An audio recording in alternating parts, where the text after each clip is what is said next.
Okay, so it's 16:59, Tuesday, the 17th of November. Okay, right at 1700. So we're going to go ahead and get started. This is LDR 490 Zoom session for week. What are we in now? Week 4? Week 5. Um, week 5, I guess it should be, shouldn't it? Okay, well, time's flying. All right, so everybody's doing good. Um, Overall, in a generalized statement, there's some glitches here and there, but we're getting through them.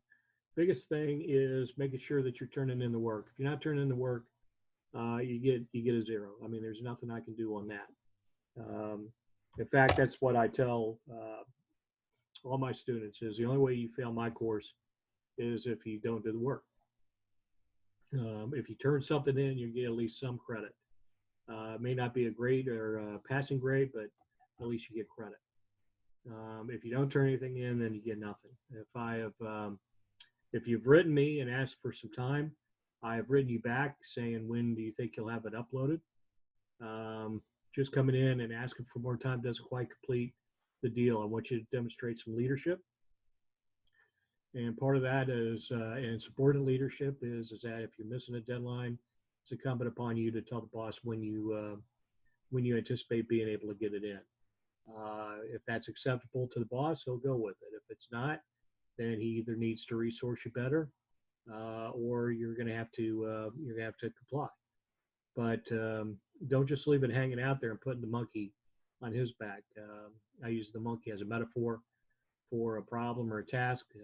Many of you have already read Who's Got the Monkey, which is a pretty good Harvard Business article that came out in the 70s. It's still timeless and it's worth reading. It's called Who's Got the Monkey? I can provide it to you if you're interested in it, if you haven't seen it. If you have, then you know what I'm talking about. So big thing on that is making sure that everybody understands what it is that the expectations are and the timelines. If you can't make the timelines, then you need to let people know. Okay, by letting people know, by that I mean if you can make the timeline, then you're going to need to ensure that you let me know and that we talk about it so that there's some anticipation. Overall, the Jason, I see you trying to join. Thanks very much. What I'm getting at here is letting people know on timeliness of submissions. The bottom line is University of Mount Olive typically does not allow for late work. It doesn't allow for makeup work or the extra credit. That said, the dean does understand that exigencies will exist. And Jason, good to see you. I got you. I'm just letting people know the status of late work. But again, the dean understands that exigencies do exist. As an example, a couple of years ago when everybody was hit hard by Hurricane Florence, obviously we had to adjust some timelines. Now, I'm not saying every piece of late work has to rise to the equivalent of a hurricane, but certainly there needs to be more than I just didn't do it. With that, I need you to, if you are needing extra time, you come in and let me know, and then we'll talk about it. Okay. My job is to get you through this. Your job is to do the work, and I think we can all make it on that. All right. Okay, Jason, good to have you join us. Can you hear me all right? Hey, I can, Professor. How are you? I'm doing well. Let's do the same thing we did last time. Let me just kind of go over a couple things on the last week, what I saw. I was addressing one of those when you joined in, and then we'll get to your specific questions, if that's okay. Yep. Okay, so what I was covering with the group, and this is obviously, if they're going to view it later, you're the only one that's joined, is I'm reiterating the policy on late work. If you don't turn something in, that gets graded as a 0. Obviously, there's nothing for me to grade if you haven't done the work. University of Mount Olive policy generally is there is no lay work accepted. There's no makeup work. You're expected to get the timelines as stated in the program. With that, the dean does understand that certain exigencies will occur. Things happen, and so what I was reiterating was policy there, and that if you do anticipate missing a timeline or have something coming up that you know will cause you to miss a timeline, then let's surface that immediately and let's talk about it. Otherwise, if you do come in asking for more time, then I need you to include in that communication when you think you'll have the product ready for upload. Otherwise, it just becomes a monkey that's put on my back. All right. So what do we just wrapped up week 4? Is that correct? We have, yeah. We're starting week 5. Time flies, huh? Okay, so well, it sure does, yeah. So everybody did good. I think good discussions on the discussion forum. Very solid job on your part, Jason, and on others for commenting on others' posts. That's the dialogue I like to see. It's a little bit more than just a hey, good job. You guys are getting in depth.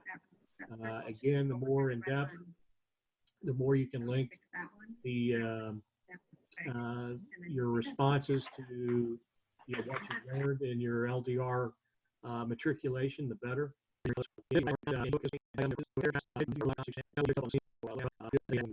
In our discussions,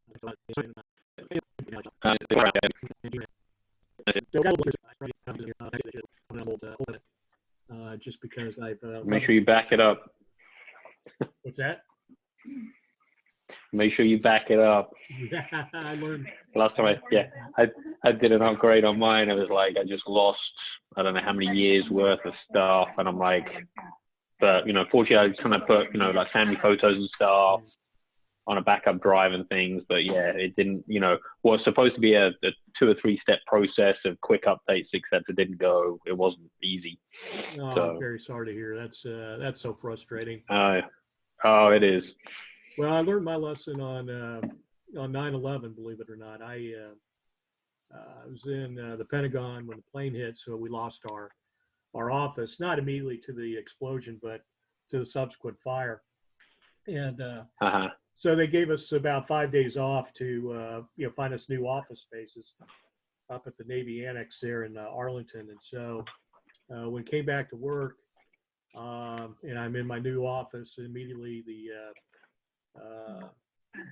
EA, the executive assistant to the general, I was in PP&O of Headquarters Marine Corps. This would be the operations officer for the Marine Corps, if you will, a lieutenant general.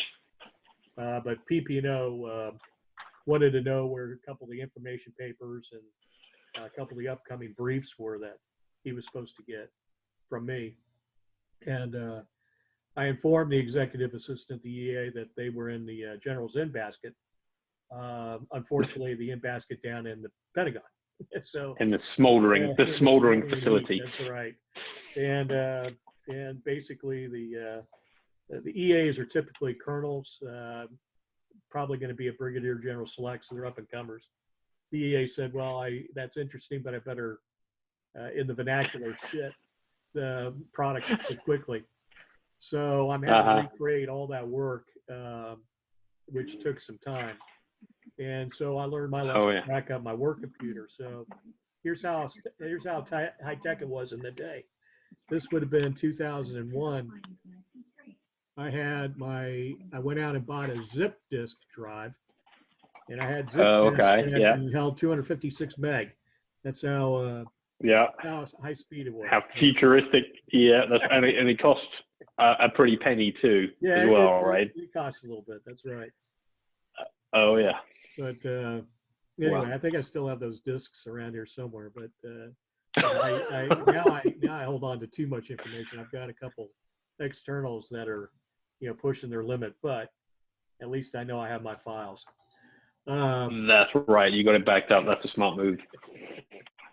Anyway, yeah, that's a fine line between backing up and being a hoarder. but it's. I don't know. Is there That's something like right. that? You'll be on TV.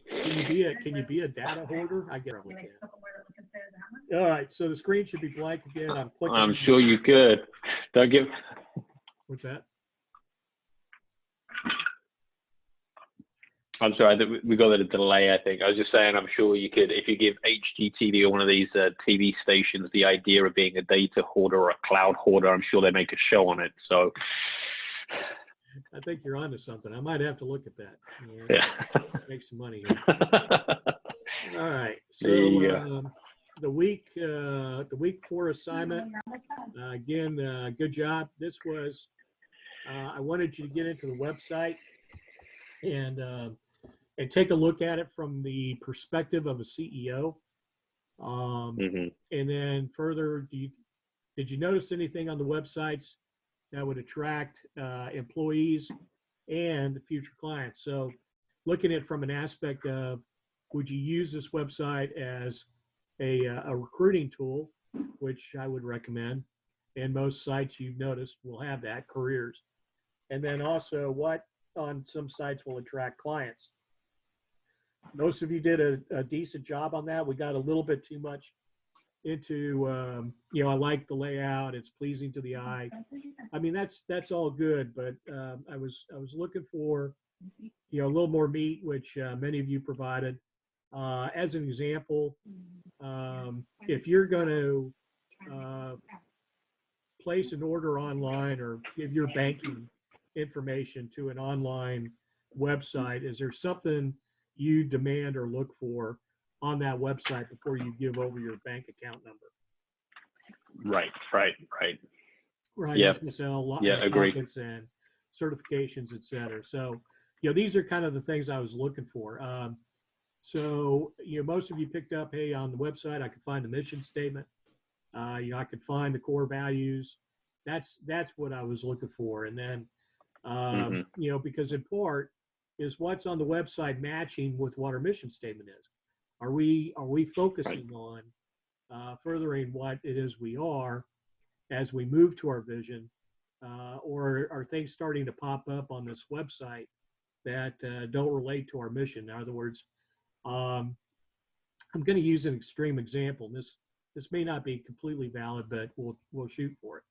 The NFL, National Football League, has a mission. What would you suppose the NFL mission statement reads like, just in the rough vernacular? What is it that they do? So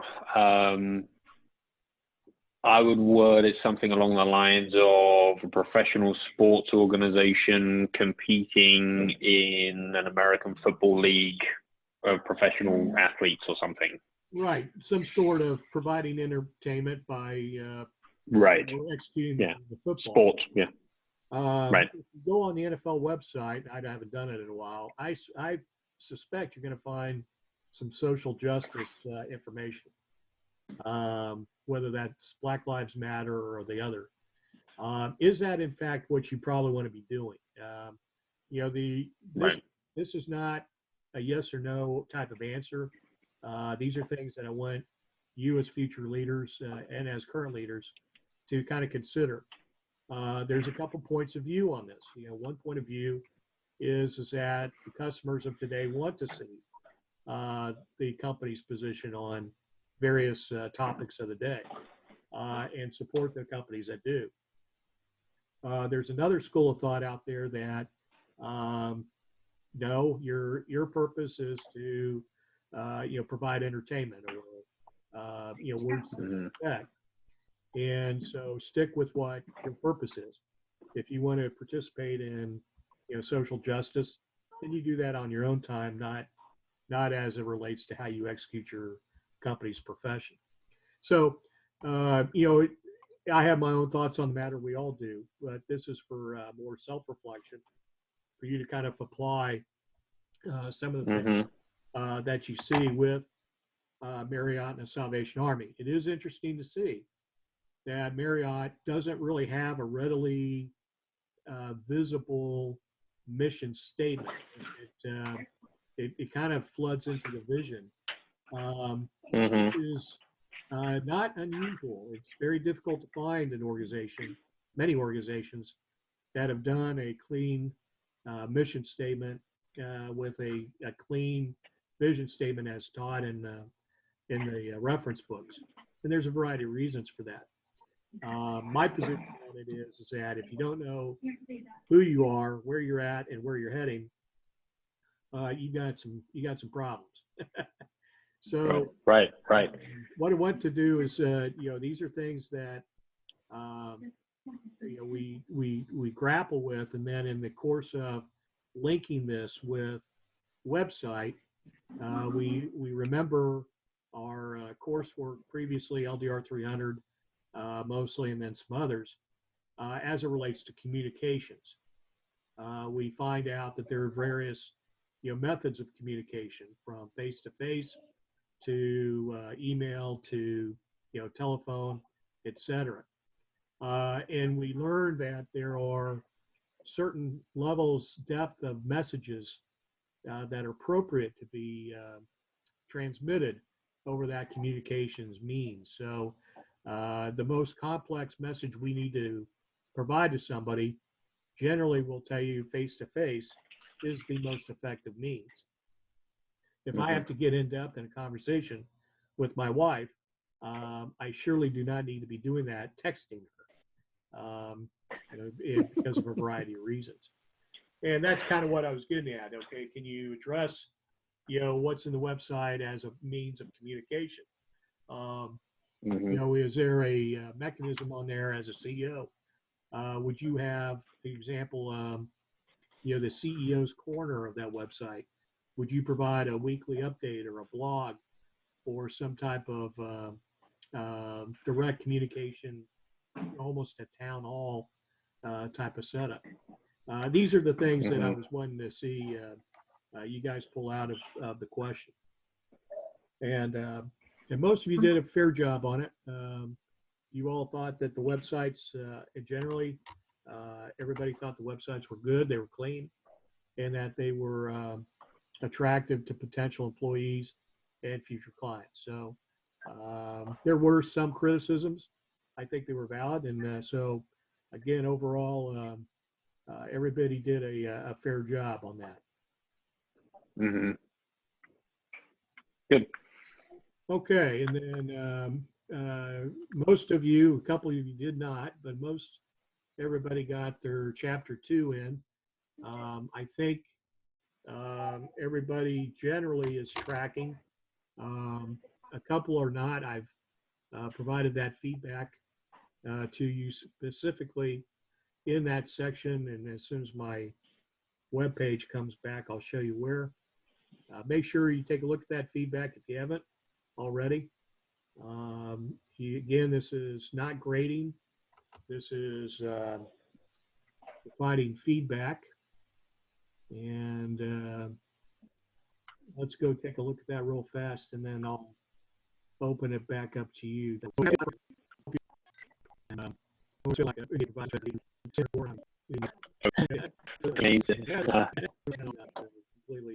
agree with that. All right, so on the turn it in section, over here in the grade column, you will not see a grade, okay, again, because I can only grade your paper once. There's a mechanism there, and I used to surface this with the students. Did you want me to grade each individual chapter, and then take that average of each chapter, make that your final grade on the paper, or did you want me to grade the final paper? And most everybody, just about everybody, went with, I want you to grade the final paper and just let me have this time as kind of a submission of rough drafts. So that's why you won't see a grade. However, if you click on the pencil, I think it's the same for your layout on Turn It In. If it's not, you just pull up your section, and you should hopefully see your paper come up, and then on the right side of the screen, a variety of layer icons will show up. my computer's thinking about it. I haven't run the heat pump all day today because I'm saving electricity. So maybe the cold is getting to it. So what in the outside right now? So nothing major in it.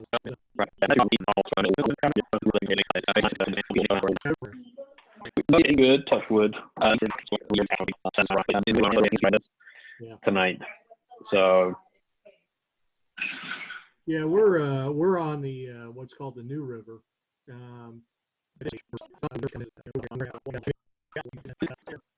Feedback comments, and they are generally okay.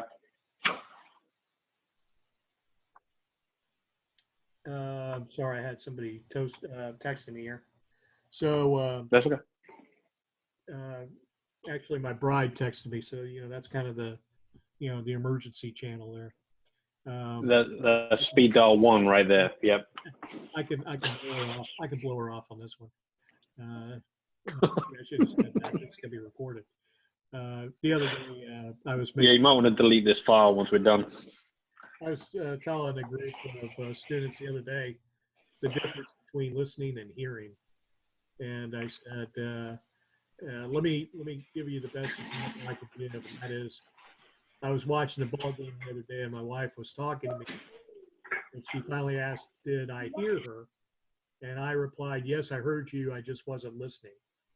Now, does everybody see what the difference was? That's right. Yeah. So, I remember that. Yeah, it was. Yeah, all is going well. I mean, I'm enjoying the content. I'm enjoying the class.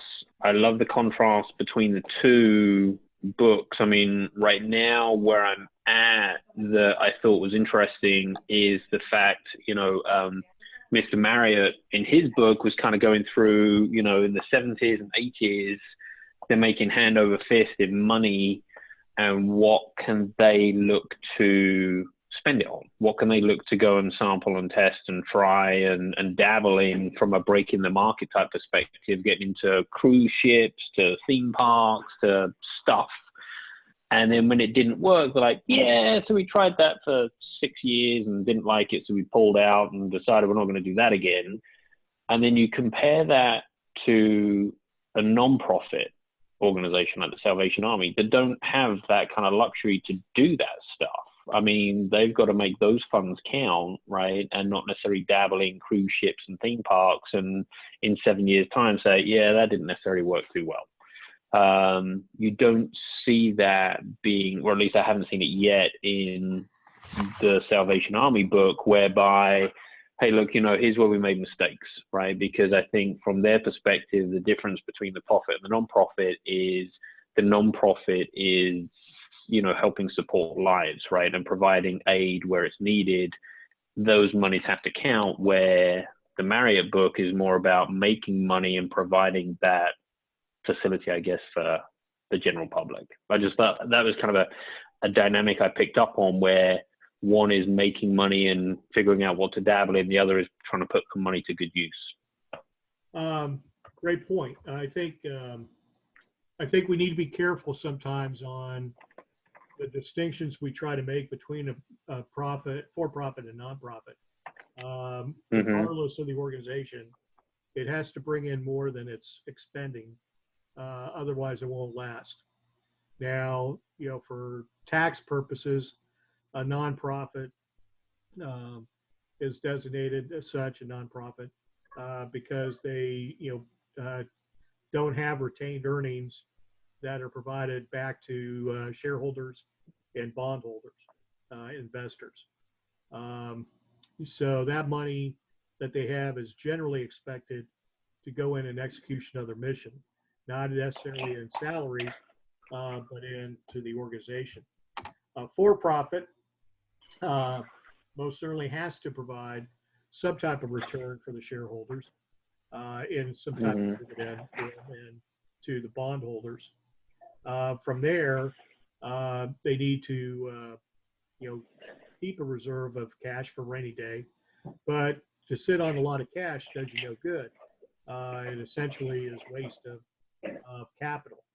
And so if we looked at the Salvation Army, if you look there on page 10 of your Watson and Brown book, a little less, a little below the middle of the page, it says before her death in 2003, Joan Kroc, who was Oh, the McDonald's.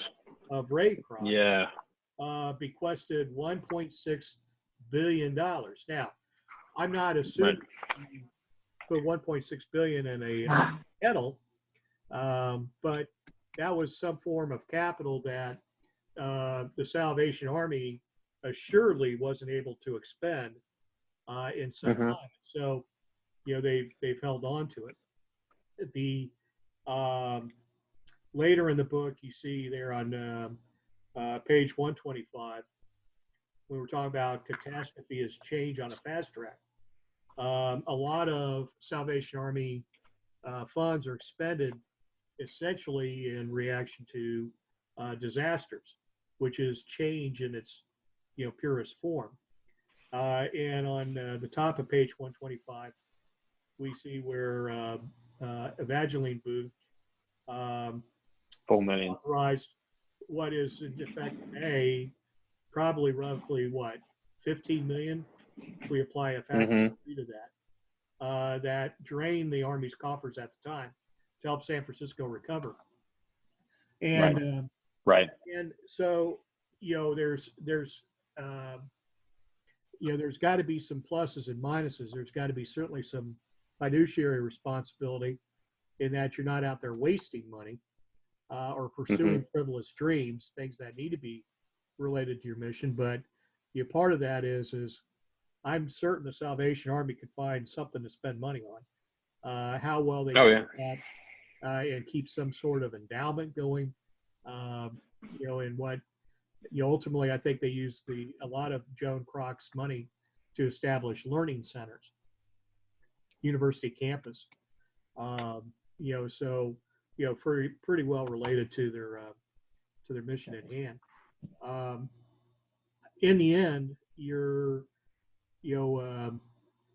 looking for change. Obviously, Marriott believes that they provide an experience to the customer. So buying a theme park, going out and purchasing, hospices and nursing homes may sound on the surface related to their mission, but they come to find out completely different. Running a hospice or a nursing home is not like running a hotel. Completely, and they found out the hard way. Ultimately, even the best ideas may just not work out. It just they recognized early on. I think Marriott was pretty smart. They got out of the airline catering business. They stopped providing airline meals about a year or two before air travel really tanked, and a lot of the airlines stopped, serving meals on flights. So evidently they saw something coming, or they were just fortuitous. In the end, this is one of the reasons why your CEOs get paid the big bucks. You're supposed to have a vision and move the organization in the direction that provides a return to your shareholders, or is something that you as a contributor want to see. If I'm not happy with what the Salvation Army is doing and where they're heading, I'm going to think twice about donating to them. So if I see an organization, there was an organization out there called Wounded Warrior Project that a couple years ago got in trouble because it turned out that the top leadership got a bunch of people together at Colorado Springs, stayed in a very nice hotel, and just lived life on desires. That didn't go over very well to the donators, who thought that their money was going to actually wounded, soldiers, sailors, warriors, right? Again, there's a balance. You don't normally have everybody doing things for free, and there are costs associated. But you generally think of a nonprofit as one who's frugal and doesn't, take advantage of, uh, people's misery and people's Mm-hmm. generosity by Right. paying the CEO millions of dollars a year. So it's tough. Appearances are tough, and making sure that you keep an organization that lasts. I think the Salvation Army is certainly one organization that shows how a nonprofit uh, can last, but it has to change. And what's funny is that when they got that $1.6 million endowment from Mrs. Kroc, um, they still were out there at Christmas time with the red kettles. Mm-hmm. And Yeah. why? Yep. No way you're going to raise 1.6 billion on red kettles. Right. But they recognized that Yeah. was simple, and that was still a way. And quite frankly, I think it's a way of maintaining buy-in with Mm-hmm. your donors. Yeah. Well, actually, it's interesting because now I'm not sure if you shop with Walmart online or anything like that. We started ordering, Christmas gifts and stuff as part of some of the early Black Friday shopping and things for the kids. And if you check out on Walmart now, there's a roundup option in the checkout to donate. So say it's like $15.30. They'll ask you, do you want to round up the additional 70 cents and donate that 70 cents to the Salvation Army? That's, So these are kind of other area, right, where I think some of the charities are kind of getting into the online shopping and stuff, recognizing people aren't out right now, getting more into the electronic area or era to kind of do some of that stuff, which I think is interesting. yeah, that's a great point. Certainly did. Even Amazon has it with a link it up. I'm a big. In fact, I'm wearing the hoodie right now of wreaths across America. So it's a nonprofit that places a Christmas wreath on each headstone in the national cemeteries. Um, Mm-hmm. yeah, you have to be upfront, and so again, linking your page to an online retailer is certainly a great point. Yeah. Yeah, Yeah. you're on it. So you have already got your Christmas shopping done, huh? Oh no. This is my wife is. What do you think of this? And I'm like, how much is it? So anyway, but yeah. So I'm not. My wife is definitely on the ball when it comes to this stuff. I'm like way behind. So she kind of lets me know, hey, this is what the kids are looking for. And so, just trying to get ahead, I think, with, take advantage of some of the sales. And I just thought it was interesting that, like, reading the book and all of a sudden the roundup, would you like to donate to the Salvation Army? And so, in reading the book and what they're looking to try and do, where some people may kind of skate over that, now that you have a better insight as to what they're doing and who they're doing it for and what they're trying to help with, now I'm kind of clicking the box and saying, yeah, round up and kind of contribute in and do the right thing, right? So it's been good. I mean, but so far, I mean, enjoying the class. I mean, I enjoy the different dynamics of each organization. I think it's interesting. But both have very common values as it relates to their employees and their organization, as far as investing in their employees and the organization, right? Which I think is important. So yeah, I think it's been good, and I'm enjoying it. So I appreciate the help you provide and the support and guidance. So it's good. Well, thank you very much. I'm glad. That was the design of the course. The design of the course was um, not to get much into case studies because you already kind of had that class before, but it was really more designed to take a common lead, in this case, two books. Mm-hmm. For my seated class, when I had everybody in the classroom, I added a third book, Leadership Secrets of Attila the Hun, which is a uniquely titled book. You can find it on Amazon. It's been out of print, and I would provide a PDF copy to the students who needed it. And the author's name I've just lost. I can't remember it off the top of my head. But Mm-hmm. just real pearls of wisdom. And I think timeless.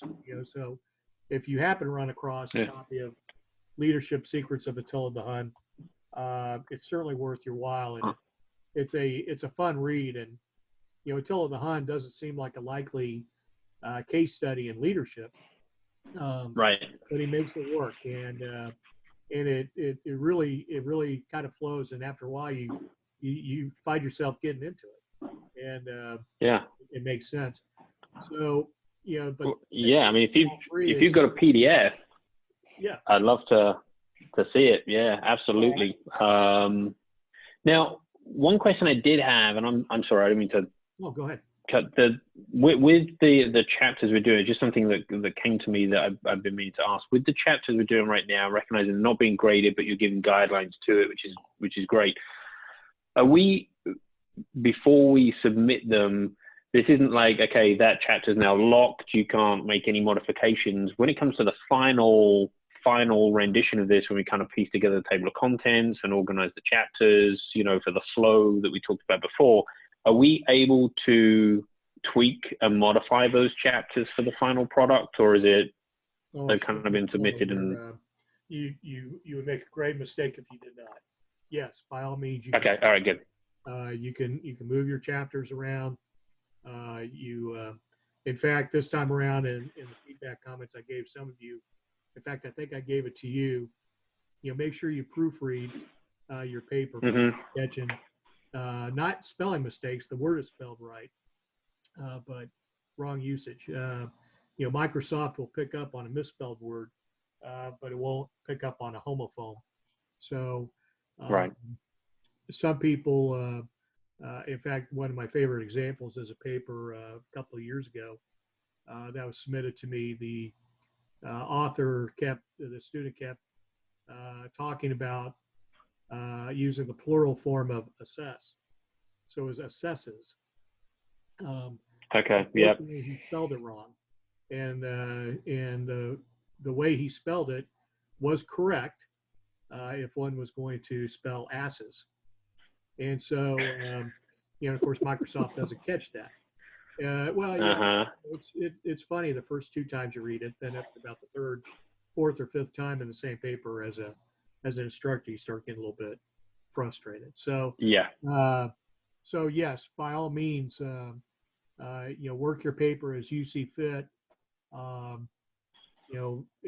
If I'm telling you that, hey, you're generally tracking on an A minus level, then you realize that you don't really have to add much, but you certainly can. Okay. Certainly proofread. Certainly watch your transitions. So it flows and isn't completely disjointed. But on the other hand, you're in the black. So I think it's a great question. I appreciate you asking it. The other piece is that if you think one chapter just isn't working out at all, and you need to rewrite a chapter, you can do that.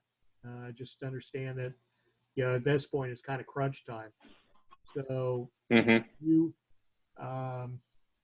University of Mount Olive has changed. When this class started, University of Mount Olive had changed its grading requirement on the instructors. Whereas we used to have 4 days from the end day of the course, which is Sunday, December 18th, 13th. Right. December 13th. December 13th. Yeah. Whereas I used to have 4 days to get your papers graded, I now have only 2 to get the final grade in. Oh, wow. So right. Eventually I like to read your papers 3 times, and then I will grade it, provide you feedback, and then 24 hours later, I'll submit your final grade. Gives you time to see what you got on the paper, see if we're okay, and then 24 hours to, come in and raise any concerns. That's not to say you were never able to after the grades have been posted. You can. That's an appealing of the grade procedure, which gets a little bit more onerous. So in the end, by the time your papers are turned in on Sunday, usually that's right up at the wire. So I'm not grading any papers on Sunday. I'm grading them on Monday, and then on Tuesday I have to get your final grade in. So if there's a massive change in what you've done to date, you know, that may be a little hard for me to grapple with, and certainly give you some feedback on. Right. I doubt that there's a major sea change you're going to do. It sounds to me like it's more of just, you know, we're quite satisfied with certain parts to it. Maybe want to tweak some information, maybe want to add a little bit evidence, certainly want to proofread, and all those are certainly encouraged. Okay. Yeah, Right. absolutely. Well, look, it's 5:45, Okay. so I think you and I got some better things to do. So Yeah, we've got to crack open a cold one. Well, rub it in. I got to do some plumbing work here real fast, but just swap out a. Oh, good. Just swap out a shower head. So I'll. Oh, okay. About an hour. I'll count that as my reward. Well, look, keep it going. All right. And I appreciate your comments and your feedback, and certainly continue to enjoy what you're writing. I enjoy seeing what you come up with. Keep it up. No, I enjoyed it, and thank you very much for the help and support. All right, thanks, Professor. All right, have a good night. All right, you too. Bye now.